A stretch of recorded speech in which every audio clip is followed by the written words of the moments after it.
In this video, I'm going to show you how to make your first $1 million wholesaling real estate. I'm going to actually break down the numbers, and also too is the step-by-step on how to actually get there. So whether you're new into the game or you're an experienced investor, you have done a few deals already, but let me take your business, your game to a next level. I'm going to break down my team and my system, what it looked like, so you can just copy and duplicate. Now this have took me over 7 years to actually perfect, but I'm gonna show you completely for free. No bluff, just free game. The knowledge is free, but the hustle is sold separately. Now, I want you to understand that you're not gonna be able to do this alone. You need a team. Stop treating wholesaling as a side hustle. Because when you're able to shift that mindset from going just a side hustle into a real business, then you will understand that there are other skill sets that you need to acquire. Actually will get you there. So let's rock and roll and let's get right into it. First, let's break down the numbers so you can actually know that this is extremely achievable.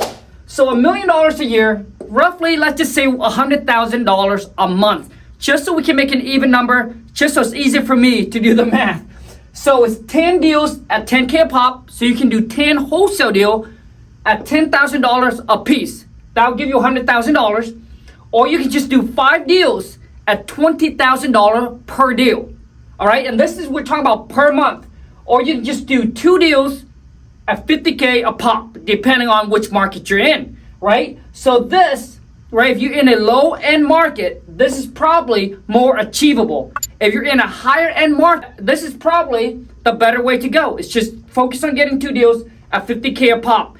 So as for me, in my market, we're doing roughly about, I would say 7 deals per month, so not much.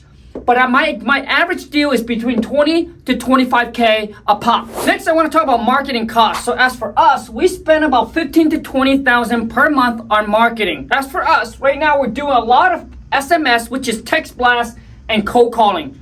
We actually do a little bit of direct mail, not a lot, but when I first started out, I was very heavy on direct mail. I truly believe that with cold calling and SMS, it's the quickest way, the fastest way for you to get in front of a seller, especially in today's market where the competitions are pretty high. You want to be in front of the seller the quickest, and I think it's also choose the cheapest way to do it. Now there's bandit sign, there's drive for dollars, right? Those are like even cheaper.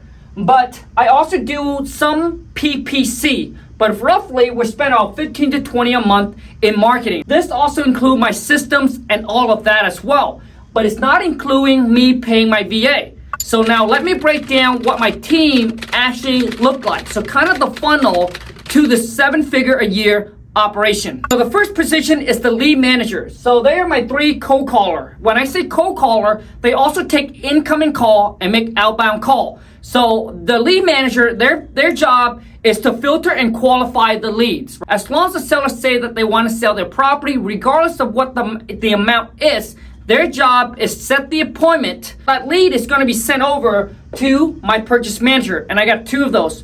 Now, all of my VAs are from the Philippines, so they're overseas. They're not here from the U.S., all right? But I do have a COO that overlook the entire team. The wife, she used to do that, but she also trained up a U.S.-based employee that actually take care of that for her, so which has now become our COO, okay? So you need 2 purchase manager. Their job is to get on the phone with the seller and lock that property under contract. So heavy negotiating. Typically this position, you want to make sure that they have somewhat of a sales background, because it's easier to train them, turn them into a closer. Because what they're lacking now is they're just lacking the term and the vocab and what the whole real estate is. So you just need to train them on, you know, the aspect of real estate. But if you're trying to turn someone that has no sales experience, teach them how to close and teach them, you know, all the terms and the vocab and all the language in just the real estates, it's just going to take you way longer. So you're putting in too much effort and you're not getting the results back as quickly and as good. Once the purchase manager have negotiated a deal with the seller, contract has been signed, then it gets sent over to my transactional coordinator, or you can call them the disposition. Their job is now to get this deal to the finish line, right? Get it marketed to the buyer and get it closed, all right? And I have 1 of those. That's really all you need. They can actually handle, you know, 3 to 4 to 5 deals per month. Now, obviously, if you're doing more deals than that, then you require to hire on more team. But as of right now, we're doing 6-figure a month, and this is what my team looks like, okay? So the transaction coordinator, their job is to market the deal to the buyer, negotiates, set up the showing, set up the inspections, right? Talking to the title company, getting the deal to the finish line, and getting that money. The next I have what's called a call auditor. One person, 8 hours a day. Their job is to listen to all the phone call that happens between the lead manager and the purchase manager, making sure that there's no lead fall through the crack. This will keep them on their toes, knowing that all of their calls is going to be audited, all right, by a call auditor. And all you need is, if your call auditor, right, find one deal per month that the lead manager miss out on, or the purchase manager can get it done, and if all they do is they catch one of those deals per month, that deal can make you $10, $20, $50,000. So is it worth it? Absolutely. The call auditor, even though their job is not heavily depending on, negotiating or being good at talking to the seller, but they need to understand what to look for, all right, on a phone call. Very important. The last position is you need a COO. So if you have a partner, which is great, right? They can be your COO, which means they are the person that actually overlook the entire team, right? So that way, if your team has any questions, they don't just come to you, because that's going to take up a lot of your time, because majority of those questions can probably be answered by your COO. So this person basically is a duplicate, is a clone of you. So their job is to take care, to take over, answer any question, have team meeting throughout the day. Typically, I would have a meeting with my team every single day for 1 hour, just to go over all the stuff, all the deal that we got going on, see what is going on in the business, and if they need help or can I answer any question that they got. This used to be the wifey. She used to do this, right? Their job is also to hire, to train, to fire, pay raise, bonus, vacation, sick leave. Like, that's their job, is to work that out with the employee. So you don't need a big operations to actually make $1 million a year. It's all about is the net profit and making sure that you get a player onto your team. Let's talk about the number of calls per day to actually get a deal.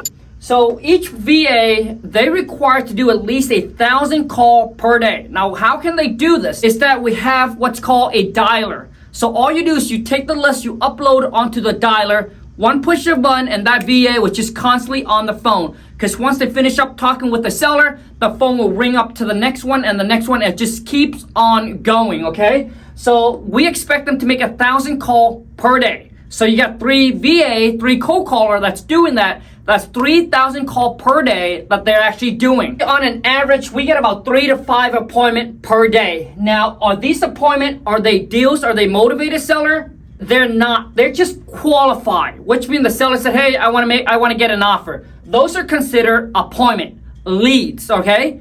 So typically 3 to 5. So 3 out of 3,000, 3 to 5 appointments per day. So in a month, we get about 150 appointments to, I would say, to almost 200 appointments per month for us to generate about 6 to 7 deals per month. Can this number vary? Yes. How good is your closer? How good is the list? So, but I would say between 150 to 200 appointments per month to get 6 to 7 deals per month. Now, I'm talking about deals as in it's under contract. Now, is it going to move forward to closing? Some deals falls apart, right? So not every deal that you get under contract actually move towards the closing. Let's be real, there are months we only do 4 to 5 deals. But over time, on a consistent base, we get an average about 6 to 7 deals per month. If your people is good on the phone and they're good at closing, maybe this number could be less. I would say to get to $1 million a year, you need to take over the entire state. So you can't just be in a certain county or a certain city, but the whole entire state. The more area that you get to cover, then there's more opportunities and more chances. There's only so many distressed property that you can target. That's why the number in population needs to increase. So when I first started, it was just my city. Then I took over the entire county. Then I went into another county. Then now I took over the entire state. You need to increase the population, which also allow you to get a bigger list. And then we now targeting anybody and everybody that have 40% in equity or more. So it doesn't matter what list it is, we target every single list. Probate, tax lien, tax delinquent, pre-foreclosure, foreclosure, all right, high equity absentee owner, vacant property. It doesn't matter as long as they have 40% in equity or more, they are going to be on our list. Now, if you want to really increase that list and make it even bigger, then maybe instead of 40%, you drop it down to 30% in equity. So now the list gets even bigger. So it's hard for you to get to $1 million a year if you're limited to just 100,000 in population or 500,000 in population. Now you want to make sure that you grow slowly. Make sure you have a good foundation. Make sure your teams and everybody train up really, really well before you start to increase your marketing, before you start going into a different market. Slow and steady is what wins the race. Don't try to go fast, because when you go fast, when you're trying to scale really, really quick, just one little speed bump can wipe the entire thing out. And make sure you track your KPI. Make sure how many calls you're getting. And from those calls, how many of those calls turn into appointments? How many of those appointments actually turns into deals?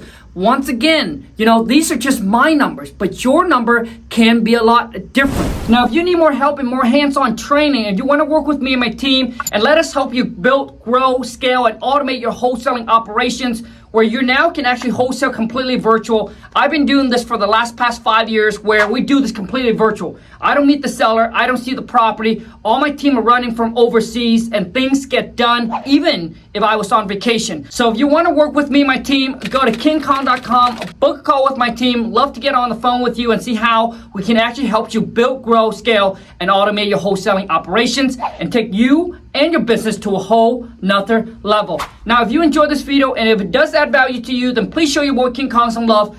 Boom, smash that thumbs up. If you're new to the family, be sure to boom, smash that subscribe button. Until next time, take care, and let's go get this money.